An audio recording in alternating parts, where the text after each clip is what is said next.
ゴールドマン・サックスで結構偉いとこまで行って、でその後国連の労働なんとかマンのところでも働いてた為替のトレーダーだった人が言ってるんですけど、世界恐慌が日本をスタート地点にして始まるんじゃないかって言ってる人もいるんですよ。1ドル160円になって為替介入をしたんですよ。その為替介入でだいたい11兆円分ぐらいのドルを使ったんですよね。11兆円分のドルというのがどうやってそのドルを持ってきたかっていうと、アメリカの国債を売ったんですよ。日銀が政策金利を上げるかどうかって話があるんですけど、ここで政策金利を上げないと言い出すと円安がまた一段階ドーンってなってしまう可能性があると。日銀が 1% に上げますってなると円安止まるかもしれないから、なのでちょっと様子見なんですけど、これでそんなに上げないよねってなると政策金利決めたらやっぱりその1ヶ月後にやっぱり上げますか難しいので、 3,4 ヶ月は日銀は動けないよねと。ってなるとその間は円安ドーンっていく可能性あるよねみたいなのもあって様子見なんですよね。そこの政策金利があんまり上がらなかった場合とか、もしくは上げたけども円安になってしまった場合に、そうすると多分為替介入というのを日本政府としてはやらざるを得ないと。今物価高って言われてるんですけど、なんで物価が高いかっていうと円が弱くてドルが強いからなんですよね。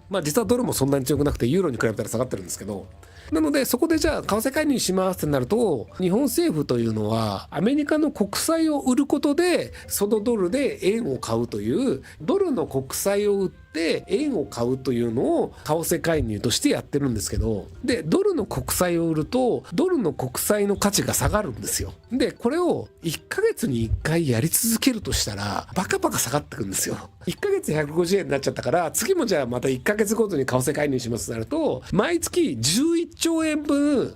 アメリカの国債を売りますってなっちゃうんですよ。こうなっちゃうと160円近づいてくると、また日本が11兆分アメリカの国債を売るだろうから、先にアメリカの国債を売ってやろうって思う人が出てくるんですよ。為替介入をしなければいけないから、日本は11兆円分のアメリカ国債を売らなければならない。でこれが例えばじゃあ7月10日に売らなければならないってなると、7月9日に先に売って価格下がるじゃないですか。で日本が売ってさらに価格下がるじゃないですか。これで買い戻したらこの分だけ得しますよね。なので日本が為替介入しそうだよね、160円になるよねってなったら、アメリカの国債を売った方が得するよねっていうふうに考えて先に売る人たちが出てくるんですよ。先に売ってドーンって国債価格が下がって、国債価格が下がってる状態で日本は国債価格を売るので、11兆円分というのを確保するためにより多くの国債を売らなきゃいけないんですよ。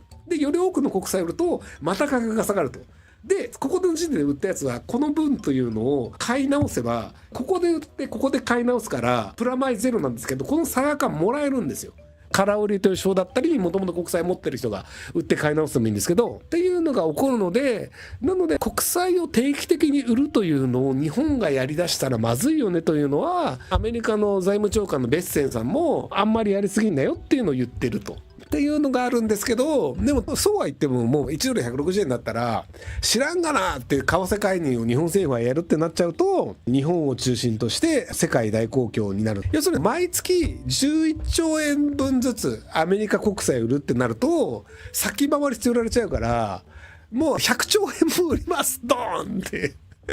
これやるとアメリカの国債価格が激下がりするので、ヨーロッパももう国債持ちたくねえよっていうのでとんでもないことになる。なので日本が世界恐慌のスタート地点になるっていうふうに言われてる。僕もさすがにアメリカが許すわけない派閥なんで、さすがにそこまではないと思うので、そうするとじわじわとして1ドル165円ぐらいまで円安は進むのかなというふうにやらざるを得ないの。はい、そうです。皆さんがニーサでオルカンとか買うからです。日本って株価高いじゃないですか。なんで高いかっていうと、多くの人ってインフレは続くよね。で、日本円弱くなるよねって思ってるので、株買った方がいいよねってので、株を買ったりとか、外国の株を買ったりっていうのをやってるんですよ。皆さんがニーサでオルカーンとか SP500 連動型 ETF とかっていうのを買うたびに日本円を売ってドルで SP500 を買ってるんですよ。るんですよ。SP500 の ETF はドルで売ってるんで、ドルを買うためには円を売れなきゃいけないじゃないですか。なので1人当たり100万円ニーサで SP500 を買いましたなんてなると、100万円の円を売って100万円分のドルを買うんですよ。円安が進めば進むほど、物価が上がれば上がるほど、お金を持ってる人というのは外国の株とか外貨というのを買うので、やらざるを得ない状況というのが、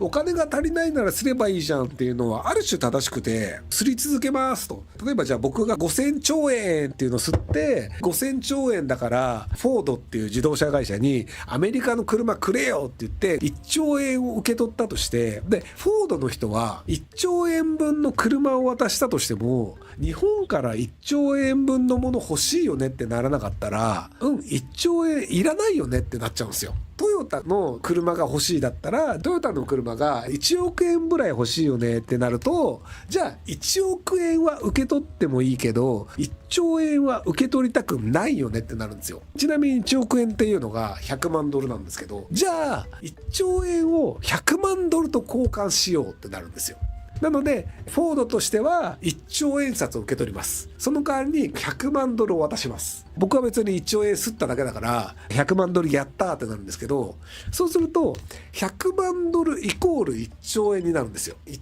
兆円イコール1億円になるとすると1ドル1万円なんですよね。っていうのでめちゃくちゃ安くなっちゃうんですよ、円が。っていうのがあって、お金をすればするほど受け取りたいという人がいなくなってしまうので、結果としてアメリカのものを買おうとするときに価格が上がってしまうっていうのがあるんですけど、いくらお金を吸ってもいいんですけど、海外の人は日本円を受け取ってもしょうがないよねってなった時に日本円を受け取りたくなくなるんですよ。今ずっと円安に進んでるんですけど、で160円ぐらいになると財務省が介入っていうのをするので、なので160円ぐらいでドルを買ったのに介入されてしまってドーンっていうので戻ると損しちゃうよねってなるので、ビビってあんまりいかないってなってるんですけど、為替介入がね4月の段階で使ったのが11兆円で、現金と短期証券で確か残ってるのが10兆円か20兆円ぐらいなんですよ。なので結果として一気に為替介入できるとしたら多分あと1回か2回なんですよね。それ以上やるとするとアメリカの債券を売らなきゃいけなくて、でアメリカの債券を10兆円とか20兆円とか売るとアメリカの債券の人気がなくなってしまい、そうするとアメリカの経済がガタつく可能性があって、でそうするとトランプ大統領めちゃくちゃ怒るっていう。トランプ大統領って経済側から見てる人なので、株価が下がる行為とか債券価格が上がってしまってとかドルがあまりに安くなってしまってっていうのを割と避けようとするんですよね。日本が米国債券売りますってなると、多分日本が米国債券10兆20兆売るよってなると、イギリスとかフランスとかヨーロッパの他の国も一緒に売ろうとしちゃうんですよ。日本が円安になるとアメリカドルを売る、アメリカの債券を売るよねっていうのがみんなが分かってると、ってことは日本が債券を売るより前に先に売らないと損するよねってなるので、なので円安が進むと世界中のアメリカの国債を持っている人とか国債を持っている国とかが先にアメリカの国債を売るようになるんですよ。ってなると国債を受け取る人がいなくなり国債の価値が下がる。で国債の価値が下がってる状態で為替介入をしようとして日本はさらにそこで安い値段でアメリカ国債を売る。で結果としてアメリカ国債自体が安いので為替介入をしようとしたとしてもそこまで大きな金額が使えないっていうので、世界中の経済が破綻する可能性があるよねっていうのがあって、今ね日本初の世界経済恐慌を起こすかもしれないっていうのが一部経済界隈では言われてるんですよ。このまま日本の円安が止まらずにひたすら為替介入を何度もやって米国債も売るっていうのをやっちゃうと、でも高市政権を支持してる人たちって昔買ったドルを今売ってるわけだからめっちゃ得してんじゃんっていうので買い直したら得するんですよ。ドルを手放して、で手放したドルで利益が上がりました。これを手放したドルと同じドルを戻せるんだったらそれ利益なんですよ。ただね、ドルを手放しただけで必要な量のドルは戻ってきてないんですよ。戻そうとすると、一回円高の時に買わなきゃいけないんだけど、こっから円高にならないとすると手元しのドルはどんどん減っていくので、結果としてやっぱアメリカ国債売らなきゃいけないよねってなるんですよね。アメリカ国債を売らないってなるともう円安ひたすら進んでしまうし、アメリカ国債売るぜってなると世界を巻き込んでしまう可能性があるんですよね。トヨタとかちゃんと利益を上げる会社もあるので、どっかのタイミングで円安が止まるのであればいいんですけど、為替介入できませんっていうので世界中が円持ってたらまずいよねってなっちゃうと、すげえ勢いで円安が進む可能性があるので、うかつに円をすればいいじゃんっていう話ではないっていう。ご視聴ありがとうございます。今回の動画はこちらからの切り抜きになります。ひろゆき LINE スタンプ好評発売中です。概要欄に購入リンクがあるので、そちらから購入できます。よろしくお願いします。